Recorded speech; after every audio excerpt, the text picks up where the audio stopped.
I managed to figure out the top 3 archers that you can possibly build in Dungeons and Dragons 5th edition, all thanks to this comment prompting me to do so. And you may be wondering why a top 3 and not just a top 1, other than the fact that YouTube likes lists.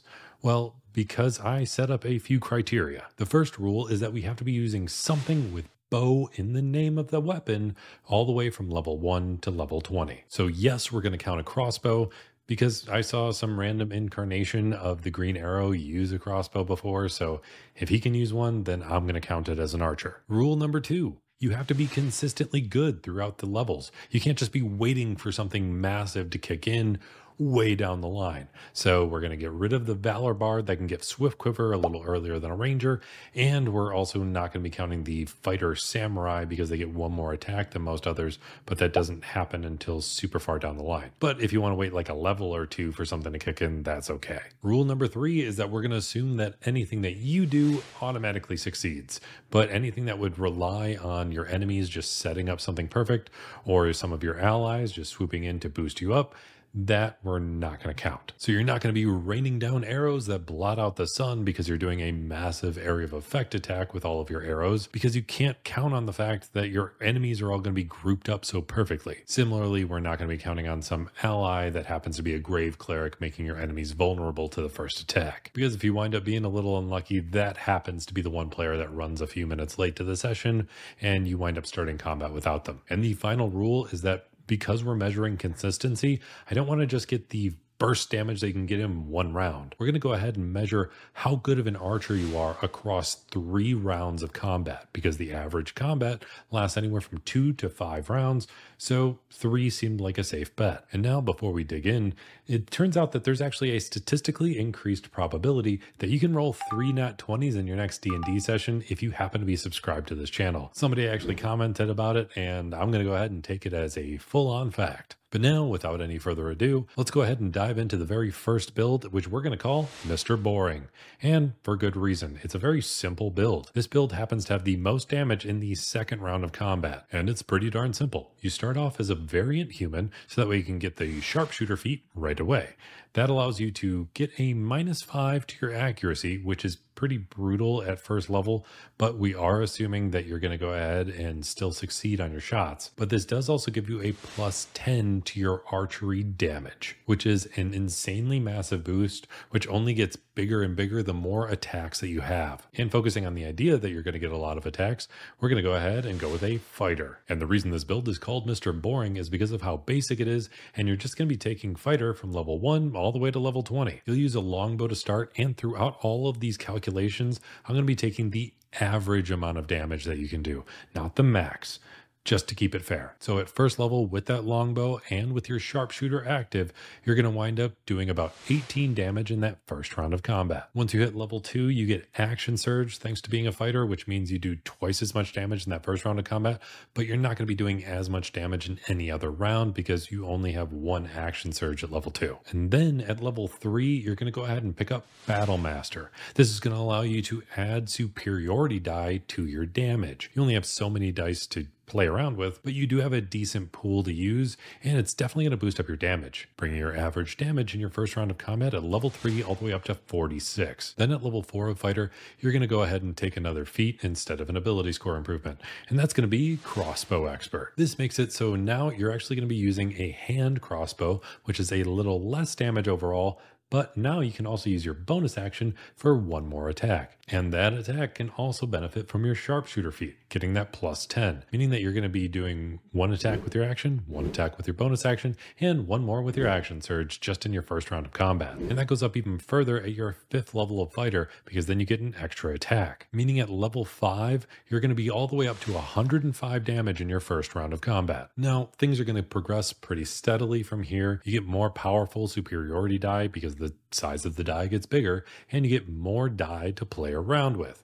The only big things are going to come at level 11 when you get 1 more extra attack on your action, which you can then double thanks to using your action surge. So now you have 3 attacks as your action and 3 more attacks as your action surge, plus 1 attack on top of that as your bonus action. Then things steadily increase little by little between your ability score improvements and the size of the superiority die, and then finally at level 20 of fighter, you wind up getting one more attack, meaning that you can attack 4 times as your action, 4 times as your action surge, and one more time as your bonus action. You can add sharpshooter to every single one of those, meaning that you're going to wind up dealing at level 20, being nothing but a battle master fighter, 213 damage in your first round of combat, just on average. In your second round of combat, it does drop off pretty considerably because you only have one action surge, at least until you get to level 17, because then at level 17, you end up getting one more action surge to use per short or long rest,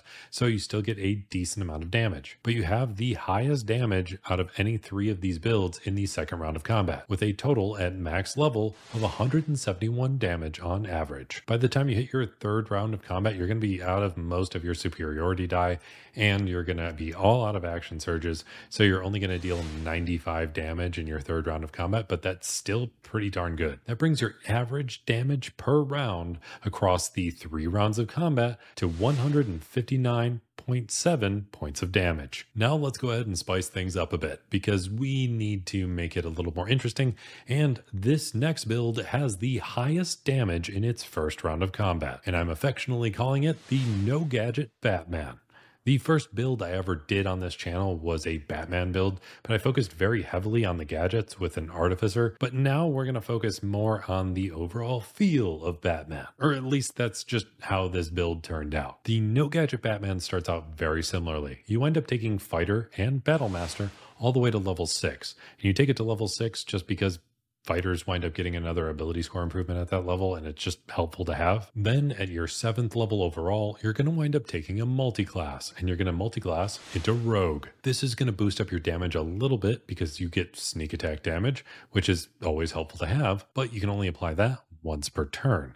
So we have to be very careful with it. But also when you take that first level, you do get expertise, and we're going to take expertise in stealth because we're going to be using it. Then second level of Rogue doesn't really give us anything, but third level of Rogue does give us something very crucial.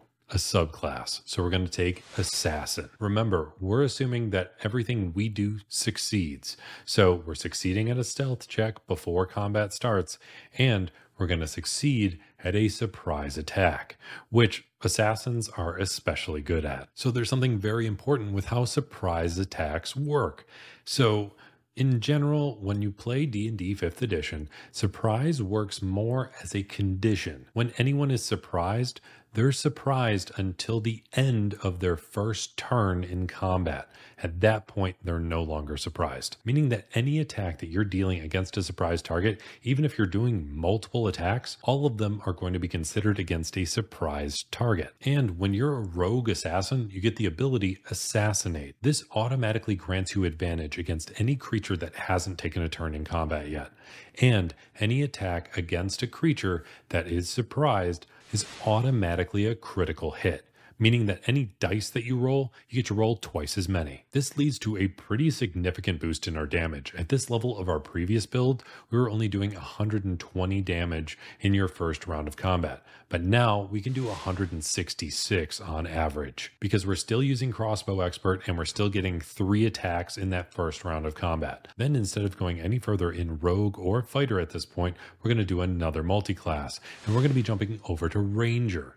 So when you jump into Ranger, you wind up getting some spell casting, and you can cast Hunter's Mark. So now our first round of combat, we're actually not going to be using our bonus action to shoot another crossbow attack. Instead, we're going to go ahead and use it to cast Hunter's Mark. This allows us to add a D8 of damage to every single attack that we deal. And this is even more beneficial the more rounds of combat that we wind up being able to use it. So overall, it's better to use the bonus action for that Hunter's Mark, at least when it comes to the overall damage output. Trust me, I crunch the numbers, and I mean, seriously, I have spreadsheets and graphs and all sorts of stuff that I wound up doing for this video. So please, for the love of all archers out there, hit a like on this video because I spent way too much time on it. And then when you hit level 3 of Ranger, you get to choose another subclass. And remember, this is called a No Gadget Batman.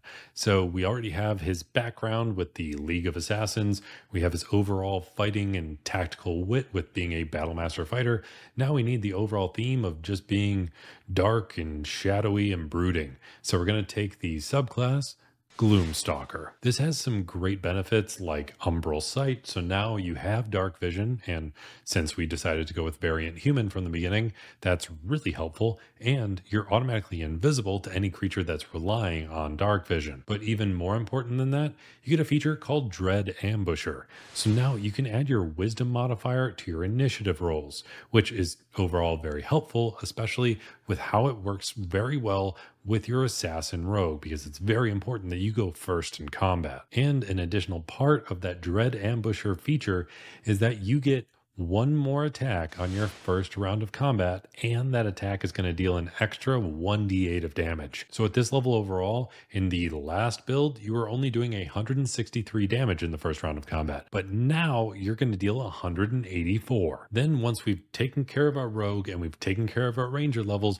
we're going to go ahead and jump back over to fighter because it's going to be the most helpful. You wind up getting more boosts thanks to your superiority die, boosting up your overall damage in your first round of combat to 226 just when you switch back over to fighter. And then you're just going to keep powering forward with fighter. Once you hit level 17 overall, you wind up getting the most damage you're going to do with this build. And you don't have to wait all the way to level 20 to get it, because level 17 overall is level 11 of fighter. And that's when you get that one more extra attack. So now your first round of combat, thanks to the critting and the extra attack that you get from your ranger and all the other stuff that's factored in, your first round of combat, you're going to deal 302 damage. This does drop off pretty significantly because the assassinate feature doesn't trigger in the second round of combat, and the Dread Ambusher doesn't trigger either. So that damage does drop off all the way to 100 damage at second round, but it still stays there at the third round of combat. So at least it's fairly consistent. So the overall damage per round that you deal on average is 167.3 damage, at least at max level, but I'm not going to feed you every single number because this video is going to be long enough. And then the last build I want to cover is actually very different than the other two, but it has the highest third round of combat. It winds up being the most consistent, and the average damage per round is actually the most out of all three builds, despite the fact that it has a slightly lower first round of damage. But let's go ahead and dive in to what some Bleach fans might call the Quincy, but you can also call it the Eldritch Sniper. So instead of starting with fighter, we're actually going to start with rogue. And the reason we need to start with rogue is because 1, we want to make sure we get that sneak attack right away. 2, we have to make sure we have something that can use a bow right away. And 3, we want to get that to third level as fast as possible to get that assassinate ability. So we take rogue to third level, and then we multi-class into warlock. Immediately when you decide to become a warlock, you get to choose a subclass, and we're going to choose a hexblade. This actually allows us to add our proficiency bonus to the damage of any target we use our bonus action to curse, which is a considerable boost to our damage, and it's consistent because it's not actually rolling any dice. And there's not a massive boost after that until we get to third level, because then we get a Pact boon, and we're going to choose Pact of the Blade. This allows us to choose a melee weapon, but we're going to go ahead and take an Eldritch Invocation as well, allowing us to choose Improved Pact Weapon. So now our Pact of the Blade doesn't have to be a blade, it can be a longbow. We're automatically proficient with it, and that longbow gets a +1, and we can use it for all of our warlock stuff. That gives us a little boost to our damage. Then we're going to take this to 5th level of warlock, and this is going to give us 2 Eldritch Invocations that are going to be way too crucial to pass up. So we're going to get Thirsting Blade, allowing us to attack twice with our Pact weapon. So essentially we have extra attack finally, and we also get Eldritch Smite. So Eldritch Smite is very, very powerful. We can use a warlock spell slot to boost up the overall damage that we're going to deal with that Pact weapon. We can only do it once per turn, but that's okay, because this is going to give us 1d8 plus another 1d8 per level of the spell slot used. And remember, this is automatically going to crit on that first round of combat. So that's going to be an insanely massive amount of damage, with a total of 12d8 added overall just for that first round. Then once we get that 5th level, we get that Eldritch Smite, we get that extra attack, we're going to go ahead and take 2 levels of fighter. This is going to allow us to get the fighting style archery, so that way we get a little more accuracy. And at that second level of fighter, we get action surge. So now we can attack 4 times in that first round of combat. But once we get that out of the way, we jump right back over to warlock, and we keep this going all the way until we hit 12th level. This gives us higher and higher levels of spell slots to use for that Eldritch Smite. And then once you hit 12th level of warlock, you wind up getting a great Eldritch invocation called Life Drinker, which allows us to add our charisma modifier to the damage of our packed weapon. And when you become a Hexblade in the first place, you can already use your charisma modifier for all of the attack and damage rolls, meaning that now you only have to rely on charisma, and you can add it to the damage twice on top of your proficiency bonus and on top of the +1 from the improved packed weapon and the Eldritch Smite dice that you're going to be rolling an insane amount of. So at this 12th level of warlock and level 17 overall, you're going to deal 224 damage in your first round of combat, which I know isn't quite as much as the other build, but it still goes up a little more, because with those last 3 levels, we're going to take 2 more levels in Rogue, which is going to boost up our sneak attack damage by a little bit, and we're going to take 1 more level in Fighter. So we're going to go ahead and take Battle Master again, just so we can add some superiority die to our overall damage, meaning that our first round of combat,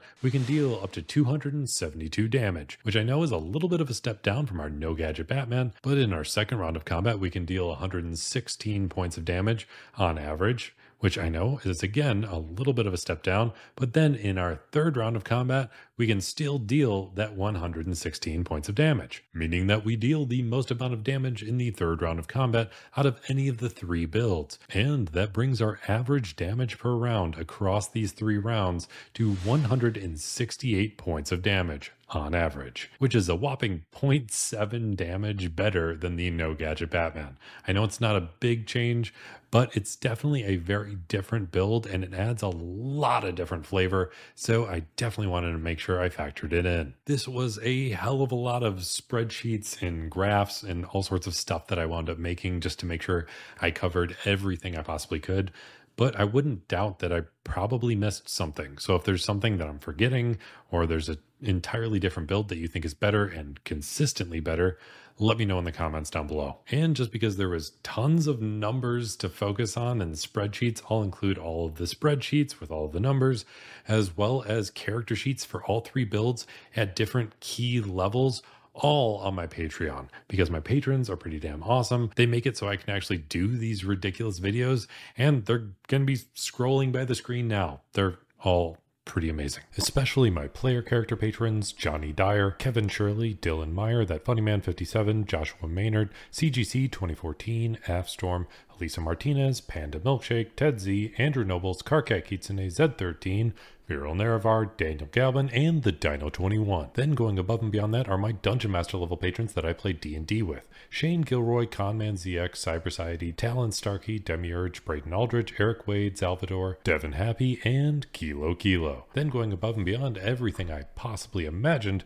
is Game Steak. He's my god tier level patron, so I want to give him a special thank you. If you made it all the way to the end of this video, let me know by hitting that like button, especially if you want to play as one of the best archers I could possibly come up with in Dungeons & Dragons 5th edition, and hopefully you manage to roll 3 nat 20s, because that would make the overall damage that much more insane. And I hope you manage to have a chance to play one of these overly optimized archers.